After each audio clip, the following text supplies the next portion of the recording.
जय श्री कृष्ण। प्रिय भक्तों, आज पुरुषोत्तम मास की एकादशी है। पुरुषोत्तम मास एकादशी पर आपको श्रीमद् भागवत गीता के 15वें अध्याय का श्रवण करना चाहिए। यह अध्याय भगवान पुरुषोत्तम को समर्पित श्रीमद् भागवत गीता का परम कल्याणकारी अध्याय है।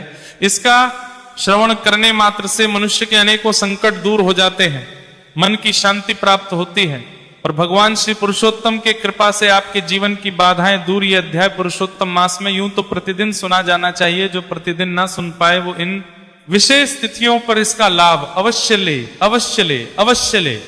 यह आपके सभी दुखों का निवारक है, सभी दुखों को दूर करने वाला है। आइए पाठ आरंभ करेंगे। आपसे निवेदन है कि वीडियो गीता के अध्याय का है तो एक बार लाइक अवश्य कीजिएगा, जितना हो सके शेयर कीजिए, जिससे कि सभी लोग इसका लाभ ले सकें। चैनल पर है तो सब्सक्राइब कर लीजिए, क्योंकि ये एक प्रतिष्ठित ज्योतिष संस्थान का चैनल है, जहां हम सब जानकारी ज्योतिष शास्त्र और पंचांग पर आधारित प्रदान करते हैं। सही जानकारियां आपको प्रदान की जाती हैं। ये देवभूमि धार्मिक है। भगवान पुरुषोत्तम आपके पितरों को गोलोक धाम में, इसके लिए कमेंट बॉक्स में अवश्य लिखिए श्री पुरुषोत्तम देवाय नमः या ओम नमो भगवते वासुदेवाय। आइए भगवान का ध्यान करते हुए पाठ को आरंभ करते हैं। बोलिए कृष्ण भगवान की जय। भगवान शंकर कहते हैं कि हे देवी पार्वती, अब मैं गीता के 15वें अध्याय का महत्व मैं सुनाता हूं, सुनो। गौड़ देश में कृपाण नरसिंह नाम का एक राजा था। उन राजा की तलवार की धार से युद्ध में देवता भी परास्त हो जाते थे। इतनी तेज तलवार की धार थी, अर्थात बड़ा बलशाली था, उनका बुद्धिमान सेनापति था। वो शस्त्र और शास्त्रों की कलाओं का भंडार था। उसे शस्त्र चलाना भी बड़े अच्छे से आता था और शास्त्रों का भी बड़ा ज्ञाता था। उसका नाम था सर्वमेरुन। उसकी भुजाओं में प्रचंड बल था। एक समय उसने राजकुमारों सहित महाराज का वध करके स्वयं ही राज्य करने का विचार किया। उसके सेनापति ने सोचा कि क्यों ना महाराज का वध कर दिया जाए और स्वयं ही राजा बन जाया जाए। इस निश्चय के कुछ ही दिनों बाद वह है का शिकार होकर मर गया। उसको हैजा हो गया और है का शिकार होकर वो मृत्यु को प्राप्त हो जाए। थोड़े समय में वह पापात्मा अपने पूर्व कर्म के कारण सिंधु देश में एक तेजस्वी घोड़ा हुआ। जैसे उसके कर्म रहे थे उसके के अनुसार अगले जन्म में उसे एक तेजस्वी घोड़े के रूप में जन्म मिला। उसका पेट सटा हुआ था। घोड़े के लक्षणों का ठीक ठीक ज्ञान रखने वाले किसी वैश्य के पुत्र ने बहुत सा मूल्य देकर उस अश्व को खरीद लिया और बड़े यत्न के साथ उसे राजधानी तक ले आया। वैश्य कुमार वह अश्व राजा को देने के लिए लाया था। वो एक व्यापारी का पुत्र था जो उस घोड़े को राजा को उपहार के रूप में देने के लिए लाया था। यद्यपि राजा उससे परिचित थे, तथापि द्वार ने जाकर राजा को उसके आगमन की सूचना की। राजा ने पूछा किस लिए आए हो? तब उसने स्पष्ट शब्दों में उत्तर दिया, देव सिंधु देश में एक उत्तम लक्षणों से संपन्न अश्व था, जिसे तीनों लोगों का एक रत्न समझकर मैंने बहुत सा मूल्य देकर खरीद लिया है। राजा ने आज्ञा दी उस अश्व को यहां ले आओ। वास्तव में वह घोड़ा गुणों में उच्च श्रवा के समान था। सुंदर रूप का तो मानो घर ही था, खूब सुंदर था। शुभ लक्षणों का समुद्र था, खूब सारे शुभ लक्षण उसमें दिखाई देते थे। वैश्य घोड़ा ले आया और राजा ने उसे देखा। अश्व का लक्षण जानने वाले अमात्यों ने उसकी बड़ी प्रशंसा की। सुनकर राजा अपार आनंद में निमग्न हो गया और उन्होंने वैश्य को मुंह मांगा। स्वर्ण देकर तुरंत ही आश्रम को खरीद लिया। कुछ दिनों के बाद एक समय राजा शिकार खेलने के लिए उत्सुक होके उसी घोड़े पर सवार होकर वन को गए। वहां मृगों के पीछे इन्होंने अपना घोड़ा बढ़ाया। पीछे पीछे सब ओर से दौड़कर आते हुए समस्त सैनिकों का साथ छूट गया। सैनिक सारे पीछे रह गए। राजा घोड़े पे सवार होकर आगे निकल गया। वे हिरणों द्वारा आकृष्ट होकर बहुत दूर निकल गए। प्यास ने उन्हें व्याकुल कर दिया। तब वे घोड़े से उतरकर जल की खोज करने लगे। एक को तो उन्होंने वृक्ष की डाली में बांध दिया और स्वयं एक चट्टान पर चढ़ने लगे। कुछ दूर जाने पर इन्होंने देखा कि एक पत्ते का टुकड़ा हवा से उड़कर शिलाखंड पर गिरा पड़ा है। उसमें गीता के 15वें अध्याय का आधा श्लोक लिखा हुआ था। राजा उसे बांझने लगे। उनके मुख से गीता के अक्षर सुनकर घोड़ा तुरंत गिर पड़ा और अश्वयोनि से उसकी मुक्ति हो गई। तथा तुरंत ही दिव्य विमान पर चढ़कर वह स्वर्ग लोक को चला गया। तत्पश्चात राजा ने पहाड़ पर चढ़कर एक उत्तम आश्रम देखा। जहां नाग, केसर, केले, आम और नारियल के उम्दा वृक्ष लहरा रहे थे। आश्रम के भीतर एक ब्राह्मण बैठे हुए थे जो संसार की वासनाओं से मुक्त थे। राजा ने उन्हें प्रणाम करके बड़ी भक्ति से पूछा, ब्राह्मण, मेरा अश्व जो अभी अभी स्वर्ग को चला गया है उसमें क्या कारण है, ऐसा क्यों हुआ? राजा की बात सुनकर त्रिकालदर्शी मंत्र वेदता एवं महापुरुषों में श्रेष्ठ विष्णु शर्मा नामक ब्राह्मण ने कहा, हे राजन, पूर्व काल में तुम्हारे यहां जो सर्व मेरुंड नामक सेनापति था वह तुम्हें पुत्रों सहित मारकर स्वयं राज्य हड़प लेने को तैयार था। इसी बीच में हैजा का शिकार हो जाने पर वह मृत्यु को प्राप्त हो गया। बाद उसी पाप से वह गोरा हुआ था। यहां कहीं गीता के 15वें अध्याय का आधा श्लोक लिखा मिल गया था, उसे ही तुमने बांच लिया, और जब तुमने उसे बांचा तो उसी को तुम्हारे मुख से सुनकर वह अश्व स्वर्ग को प्राप्त हुआ, क्योंकि केवल उस श्लोक को सुनने मात्र से ही उसके पापों का नाश हो गया। तदंतर राजा के पासवर्ती सैनिक उन्हें ढूंढते हुए वहां आ पहुंचे।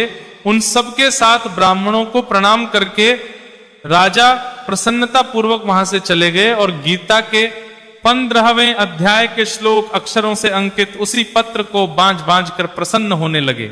उनके नेत्र हर्ष से खिल उठे थे। घर आकर उन्होंने मंत्र वेदता मंत्रियों के साथ अपने पुत्र सिंह को राज्य सिंहासन पर अभिषेक किया और स्वयं 15वें अध्याय के जपता रहासन मंत्र को मेघ लक्षर की पत्र को मंत्र की बांझ बरछली से विशुद्ध चित्त होकर मोक्ष प्राप्त कर लिया।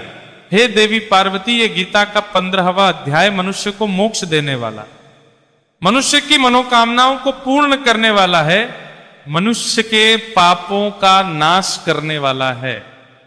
जो मनुष्य गीता के इस 15वें अध्याय के महात्म्य को सुनता है या गीता के 15वें अध्याय का श्रवण करता है, उसके सभी पाप नष्ट हो जाते हैं और भगवान पुरुषोत्तम की कृपा से प्राप्त होती है। बोलिए शंकर भगवान की जय।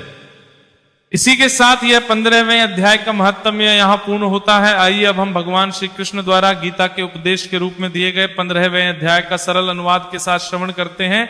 अर्थ श्रीमद् भागवत गीता पंचदशो अध्याय प्रारंभ। श्री भगवान वाचः भगवान कृष्ण बोले, उर्दू मूल मधः शाखम छंदानशी यश प्रणामी यस तम वेद सवेद। श्री भगवान आदि पुरुष परमेश्वर बोले, आदि पुरुष नारायण वासुदेव भगवान ही स्थिति और अनंत तथा सबके आधार होने के कारण और सबसे ऊपर नित्य धाम में सगुण रूप से वास करने के कारण ऊर्ध्वा नाम से कहे गए हैं। और वे माया सर्वशक्तिमान परमेश्वर ही इस संसार रूप वृक्ष के कारण है। इसलिए इस संसार वृक्ष को उर्व मूल वाला कहते हैं। और ब्रह्मा रूप मुख्य शाखा वाले जिस संसार रूप पीपल के वृक्ष को अविनाशी कहते हैं तथा वेद जिसके पत्ते कहे गए हैं, उस संसार रूप वृक्ष को जो पुरुष मूल सहित तत्व से जानता है वह वेद तात्पर्य को जानने वाला है।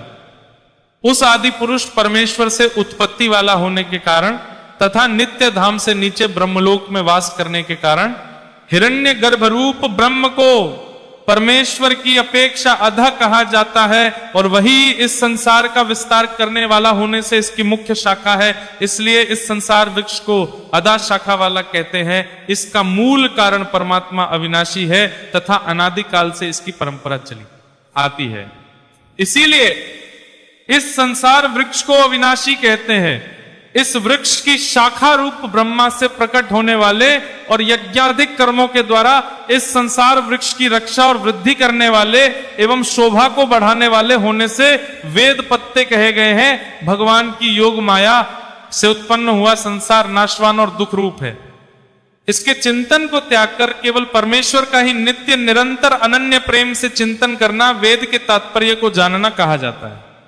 भगवान कृष्ण कहते हैं कि उस संसार वृक्ष की तीनों गुणों रूप जल के द्वारा बड़ी हुई एवं विषय भोग रूप कोपलों वाली देव मनुष्य और त्रियक आदि योनि रूप नीचे और ऊपर सर्वत्र फैली हुई है तथा मनुष्य लोक में कर्मों के अनुसार बांधने वाली अहंता ममता और वासना रूप जड़ी भी नीचे और ऊपर सभी लोकों में व्याप्त हो रही है।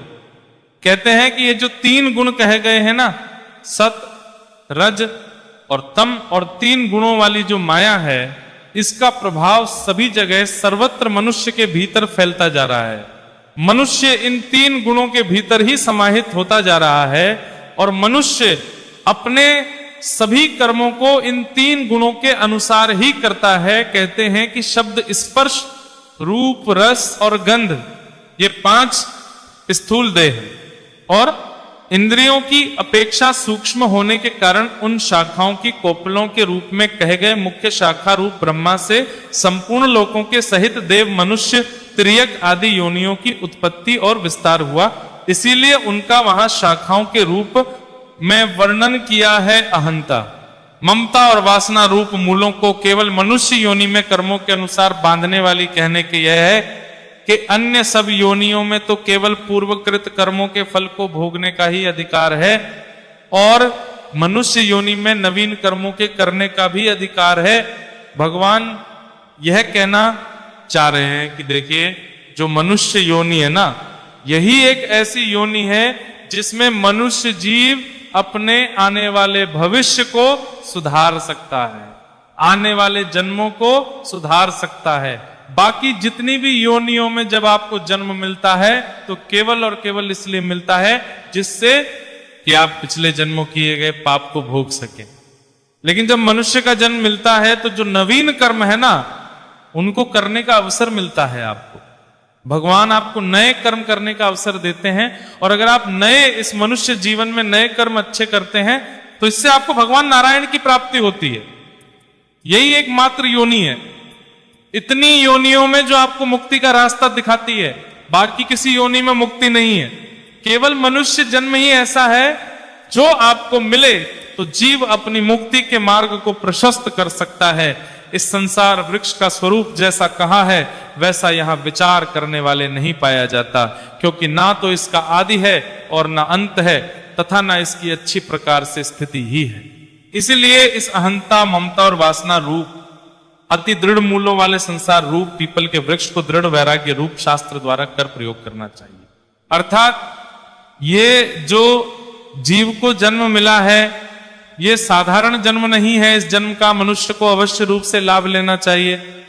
जो जीव मनुष्य के रूप में उत्पन्न होकर भी उसका लाभ नहीं ले पाते, उनको कभी आगे मुक्ति प्राप्त नहीं होती। उसके पश्चात उस परम पद रूप परमेश्वर को भली भांति खोजना चाहिए, जिसमें गए हुए पुरुष फिर लौटकर संसार में नहीं आते और जिस परमेश्वर से इस पुरातन संसार वृक्ष के प्रवृत्ति विस्तार को प्राप्त हुई है, उसी आदि पुरुष नारायण के मैं शरण हूं। इस प्रकार दृढ़ निश्चय करके उस परमेश्वर का मनन और करना चाहिए, सदा उसका ध्यान करना चाहिए। वह पुरुषोत्तम ही सबके कल्याण करता है। निर्माण, मोह, अध्यात्म, नित्य विनिवृत्त काम, जिनका मान और मोह नष्ट हो गया है, जिन्होंने आसक्ति रूप दोष को जीत लिया है, जिनकी परमात्मा के रूप में नित्य स्थिति है और जिनकी कामनाएं पूर्ण रूप से नष्ट हो गई है, वह सुख दुख नामक द्वंद्व विमुक्त ज्ञानी जन उस अविनाशी परम पद को प्राप्त होते हैं। जिस परम पद को प्राप्त होकर मनुष्य लौटकर संसार में नहीं आते, उस स्वयं प्रकाश परम पद को ना सूर्य प्रकाशित कर सकता है, ना चंद्रमा और ना ही अग्नि उसे प्रकाशित कर सकती है। वही मेरा परम धाम है। भगवान श्री कृष्ण कहते हैं कि जो जान जाता है कि पुरुषोत्तम ही सब कुछ करता धरता है, वह मुझे भजले है, मुझे जप लेता है और जो मुझे जप लेता है वो उस धाम को पा लेता है। जिस धाम को कौन सा है? भगवान का धाम कहते हैं कि जहां ना तो सूर्य उसे प्रकाशित करता है, ना चंद्रमा प्रकाशित करता है, ना अग्नि ही प्रकाशित करती है, उसका अपना प्रकाश है, वो स्वयं प्रकाश से अपने प्रकाश से प्रकाशित होता है। और वही मेरा परम धाम है जिसे मनुष्य प्राप्त करता है। अगर वह मुझे भज लेता है, पुरुषोत्तम को भज लेता है, भगवान कृष्ण के प्रकृति इस देह में ये जीवात्मा मेरा ही सनातन अंश है और वही इस प्रकृति में स्थित मन और पांचों इंद्रियों को आकर्षण करता है। भगवान कृष्ण कहते हैं कि ये जो जीवात्मा है ना मनुष्य के शरीर में, ये उन्हीं का अंश है, यही अंश है उनका। और इसी के कारण इन प्रकृति में स्थित जो मन और 5 अन्य इंद्रियां है ना, वो नियंत्रण में रहती है और उसके अनुसार चलती है। वायु गंध के स्थान से ग्रंथ को जैसे ग्रहण करके ले जाता है, वैसे ही देह आदि का स्वामी जीवात्मा भी जिस शरीर का त्याग करता है, उससे इन मन सहित इंद्रियों को ग्रहण करके जिस शरीर को प्राप्त होता है उसमें चला जाता है। कहते हैं कि जिस प्रकार से वायु होती है वो गंध को एक स्थान से दूसरे स्थान पर ले जाती है, हवा क्या करती है, गंध को ग्रहण करती है। आप देखेंगे कहीं से हवा बहती हुई आई, आपको कभी कोई खुशबू आती है, कभी दुर्गंध आती है, कभी सुगंध आती है, क्योंकि जहां से वो हवा बह के आ रही है ना, वो हवा वहां की खुशबू साथ में ले आती है। तो गंध को जिस प्रकार से वायु अपने साथ ग्रहण करके ले जाती है, उसी प्रकार से जब ये जीव आत्मा अपने शरीर से निकल जाती है तो इससे ये अपने मन सहित जो हमारी इंद्रियां हैं उनको ग्रहण करके जिस दूसरे शरीर में प्रवेश करती है वहां अपने साथ ले जाती है। इसकी जितनी भी इंद्रियां हैं, पांचों इंद्रियां हैं ना जो मनुष्य में काम करती हैं, इन पांचों इंद्रियों को वह जीवात्मा अपने साथ ले जाती है और जिस दूसरे शरीर में प्रवेश करती है वहां ये पांचों इंद्रियों सहित पहुंच जाती है। ये जीवात्मा श्रोत्र, चक्षु, त्वचा को तथा रसना, घ्राण और मन को आश्रय कर अर्थात इन सबके सहारे से ही विषयों का सेवन करता है। अधिष्ठाय ये जो जीव आत्मा है ये अपने पांचों इंद्रियों को आश्रय कर लेती है और इन सबके सहारे से ही विषयों का सेवन करती है। शरीर को छोड़कर जाते हुए को अथवा शरीर में स्थित हुए को अथवा विषयों को भोगते हुए को, इस प्रकार तीनों गुणों से युक्त हुए को भी अज्ञानी जन नहीं जानते, केवल ज्ञान रूप नेत्रों वाले विवेकशील ज्ञानी ही तत्व से जानते हैं। भगवान कृष्ण कहते हैं कि जो शरीर को छोड़कर जाते हुए अथवा शरीर में जब वो स्थित हुए हैं या विषयों को जब वो भोग रहे हैं, इन तीनों अवस्थाओं को केवल ज्ञानी जन ही समझ पाते हैं। अज्ञानी जन जो है ना वो जान ही नहीं पाते। जो विवेकशील हैं, जिनकी बुद्धि है, जो विषयों में आसक्त नहीं है, जो सतत कर्म करते हैं, वही विवेकशील ज्ञानी इस तत्व को जान पाते हैं। यत्न करने वाले योगी जन भी अपने हृदय में स्थित इस आत्मा को तत्व से जानते हैं, किंतु जिन्होंने अपने अंतःकरण को शुद्ध नहीं किया है, ऐसे अज्ञानी जंतु यत्न करते रहने पर भी आत्मा को नहीं जानते। कहते हैं कि अगर इस आत्मा को जानना है और तत्व जानना है, सही प्रकार से जानना है, तो इसके लिए अपने अंतःकरण को शुद्ध करना बड़ा आवश्यक है। जब मनुष्य का अंतःकरण शुद्ध होगा तभी वह इस आत्मा को जान पाएगा। अन्यथा अज्ञानी जन तो जितना मर्जी प्रयास करते रहें, वो कभी इस आत्मा को नहीं जान पाते। सूर्य में स्थित जो तेज संपूर्ण जगत को प्रकाशित करता है तथा जो तेज चंद्रमा में है और जो अग्नि में है को तू मेरा ही तेज जान। भगवान कहते हैं कि हे अर्जुन, जिस तेज से सूर्य प्रकाशित होता है या जो तेज चंद्रमा को चमकीला दिखाता है या अग्नि में जो तेज है जो जलाता है, तो ये समझ कि वो सारा तेज मुझसे ही है और मेरा ही है, और मैं ही पृथ्वी में प्रवेश करके अपनी शक्ति से सबको धारण करता हूं। कहते हैं कि मेरे द्वारा ये जितने भी शरीर है ना, ये सब मेरे द्वारा ही धारण किए जाते हैं, ये मान के चलो। और रस स्वरूप अर्थात अमृत में चंद्रमा होकर संपूर्ण औषधियों को अर्थात वनस्पतियों को मैं ही पुष्ट करता हूं। इस पृथ्वी में मैं प्रवेश करता हूं, मेरे कारण ही मैं ही इन सब भूतों को, शरीरों को धारण करता हूं। और ये जो वनस्पतियां हैं, खेत खलिहान जो हैं, फसलें आती हैं, ये भी भगवान पुरुषोत्तम के कारण ही होती हैं।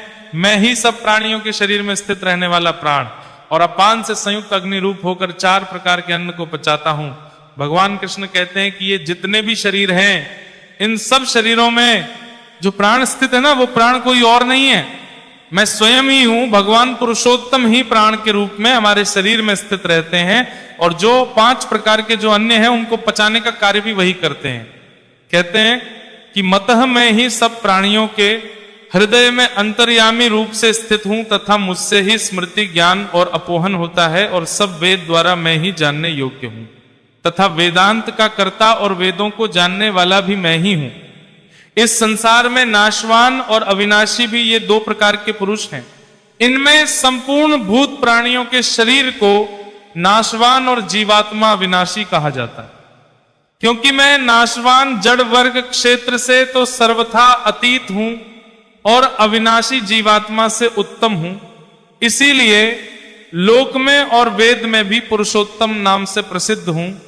भगवान कृष्ण कहते हैं कि हे अर्जुन, कि मैं ही इस पूरे लोक में पुरुषोत्तम के नाम से प्रसिद्ध हूं, क्योंकि मैं ही इस मनुष्य के जीवन को चलाता हूं, इस सृष्टि के जीवन को चलाता हूं, इस सृष्टि को चलाता हूं, इस सृष्टि का रचयिता हूं, इस सृष्टि का विनाश करता हूं, सृष्टि का पालन करता हूं, मैं ही पुरुषोत्तम हूं।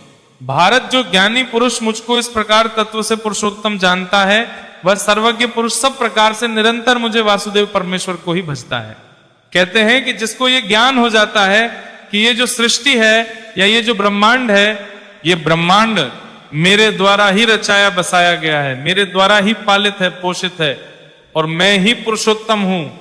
जो मेरे इस रूप को जान लेता है, मेरे इस नाम जान लेता है, जो ज्ञानी पुरुष मुझको इस प्रकार तत्व से पुरुषोत्तम जान लेता है, वह सर्वज्ञ पुरुष सब प्रकार से निरंतर वासुदेव परमेश्वर को ही भजता। कहते हैं जो मुझे पुरुषोत्तम के रूप में जान जाता है, वो सदा मेरा ही भजन करता है, और जो मेरा भजन करता है, और हे अर्जुन, जो मेरा भजन करता है वो इस भवसागर से, इस संसार से डर जाता है।